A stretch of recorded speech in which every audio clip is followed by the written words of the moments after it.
Hi friends, இன்றைக்கி நம்ம மீன் fry பண்ணுற மினி விலாக்ஸ் தான் பார்க்க போகிறோம். வாங்க. ஃபஸ்ட்டு மீனை நல்லா வாஷ் பண்ணி எடுத்துக்கோங்க. தேவையான அளவு உப்பு போட்டுக்கோங்க. தேவை காரத்துக்கு ஏற்ப சில்லி பவுடர் மிக்ஸ் பண்ணிக்கோங்க. ஃபுட் கலர் ஆப்ஷனல் தான், தேவைன்னா போட்டுக்கோங்க.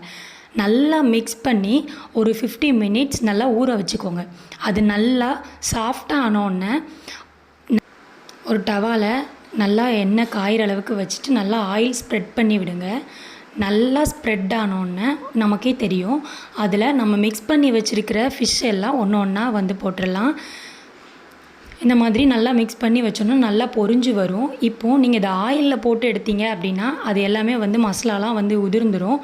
இப்போ நீங்கள் டவாவில் போட்டு எடுக்கிறதுனால உங்களுக்கு நல்லா அதில் உள்ள மசாலா எதுவுமே வந்து உதிராமல் வரும். இந்த மாதிரி ஒருக்க ட்ரை பண்ணி பாருங்கள், நல்லாயிருக்கும். சாப்பிட்டு பார்த்துட்டு நம்ம கமெண்ட் பாக்ஸில் எப்படி ஃபிஷ் ஃப்ரை வந்துச்சு அப்படின்னு சொல்லி கமெண்ட் பண்ணுங்கள். நம்மளோட சேனலுக்கு நல்லா சப்போர்ட் கொடுங்க. நம்ம சேனலை சப்ஸ்கிரைப் பண்ணி